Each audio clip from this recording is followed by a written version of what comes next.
Okay, so you're running, huh? Yeah. Alrighty, so... Just to kind of give the opposite, my son's vision to come out in 2015 is perfect. Perfect. He's in flight school now, and it's perfect. Everything works for him.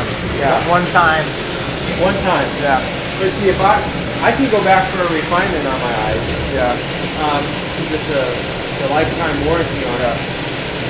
But this, what they call fast growers, is really starting to be a nuisance. So they're less cavalier about going in and doing refinements. I'm thinking about going back in and having the PRK refinement done, so I don't have to deal with that. Yeah. But it's more painful.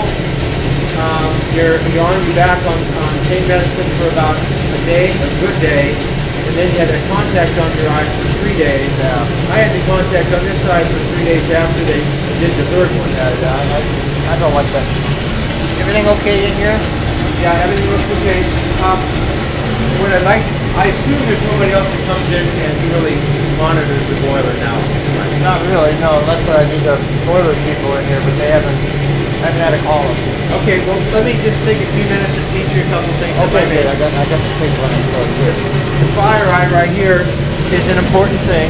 What is it? It's called a fire eye, right there. Fire eye. That's it. And to test it, you just take this off. See, and what it does is it reacts to the frequency of light or radiation the flame gives off. Okay? See when the flame comes out. Oh, yeah. Okay, so What happens is, and down inside there's a little bulb with some little wires that go back and forth.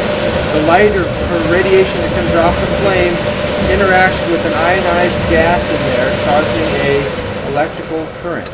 And when that current is measured, when the gas valve, which is here, this is over here to the left is the gas valve, that one and this one. When that valve is open, and there's flame in the firebox, everything is hunky-dory. okay, so when you take that off, you should see a flame. Well, I mean, that's what we're checking here. what you're removing the sensor from. Come on, get on there. The sensor from the system. So that should be, and you see the spark or whatever. When I saw some kind of. Sometimes you see flames coming out of there, and sometimes you don't. That's not what you want to look for. What you want to do is just remove the sensor away from what it's reading, and then the boiler should shut down. Okay, if it shuts down, then it's okay. Right now, see this red light here? Yeah, that's the reset. That's an alarm. This is a manual reset, and then you have to push this little button That right much here. I know. Right Yeah. there, and then that alarm light goes out, and the boiler should restart. That I knew because I've done that, but I had never even taken that off. That's it's a good thing to check before the heating station. You don't use the boiler for 6 months out of the year. Yeah. Right? So you should check that about this time of year. When you turn it on, shut down. Okay, so there's 3 things I normally test on a boiler. Fire eye is one of them. Okay. This, low water cutouts are the other things. These are the low water cutout. This is the low water cutout, and it basically has a ball in here, and it drops and it repositions this top. And basically what this is when this tilts down, it repositions some contacts in here, and it opens or closes the contact. This is basically the same thing. Right. And that's the handle over there. Okay. This is your primary low water cutout. It's set higher than this one. If the water in the boiler drops to this level, it should shut off. If this one malfunctions, this one is the backup low water cutout. It has a manual reset on it. Okay, and it's on the back. It's that little switch right on this side. Right there. Okay, that little handle thing. Yeah. Okay. Yeah. Right. There. Now, well, I'll test this for you real quick. Let's test this other side first. And we're going to just dump water out of this reference leg. Just going to drop the water level in this bowl, and the boiler should shut off. Okay, and you did that. And that should be done periodically. very important that that be done periodically, because this horizontal reference plate, this pipe right here, Yeah. can get clogged with sediment. Cast iron sectional boilers do not require internal inspections ever. Okay, good for maintenance bills. Repair costs are driven way down. But it's real important that these be flushed out now and then, because during Every couple of months or well, during the heating season, I would say weekly. weekly. Okay. Okay. All right. So the automatic, the primary low water cutout, which is an automatic reset, functions properly. Now we're going to do the manual reset one. Water's coming out.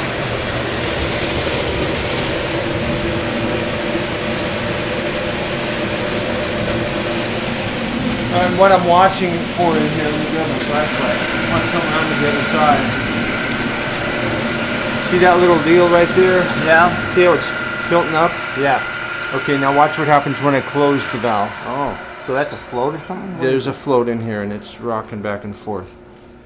Okay, so the boiler shut down on low water, and if you come in here and you're going, why won't it run?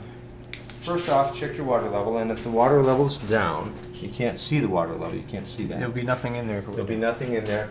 You want to suspect a low water condition, so I'm going to let you reset this one so that you've done it. And you just push straight in on that little switch. Okay, and your green lights come back on over here. Oh, okay. Sometimes That one doesn't have a switch. that one, it's an automatic. This one here, sometimes you got to push it in and play with it. It's not a, it's a mechanical switch. It can get out of alignment, so you just have to keep pushing on it sometimes. What happens if you don't flush these things enough? They clog, These lines will get plugged up. and then the plumber has to come in. Well, you can take this off Right. and rot it out yourself if you wanted. But operationally, way too many boilers have actually burned up because those things got plugged. The boiler ran out of water. This didn't sense that water went down Oh, because it was clogged. because it was clogged. It's a dead-legged pipe, and the boiler burned down. Wow, great. You know, some of the boilers they don't take that very well, and they end up launching themselves through walls and through cars and stuff. It can be pretty catastrophic. Yeah, okay. So, but these are functioning fine from what you can see. Yep, it's fine. And I should do this one once a week too? Yeah, you should. Once a week, okay. I want to get back here. This is the overpressure relief valve. It's really simple to test. Just grab a hold of that and raise it up. Wait a minute. All right. Let me see here. And What are you doing now? You're raising that valve I'm up. jacking the valve open. All right. This is the stem of the valve. There's a spring underneath, and normally what would have to happen is the internal pressure inside the boiler would force against that spring, and it would lift and cause it to discharge to the floor. It would discharge steam. Okay, normally? Or when you're lifting that up right now, what? I'm overriding it open. Okay. If there was any pressure in the boiler, we would see steam coming out of the bottom. I see. And you don't want to see that. You do. But you do want to see that. That's proofs in the pudding. There's steam in the boiler, so when you open the valve, Oh, okay, that's how you check it. yeah, But there's no steam in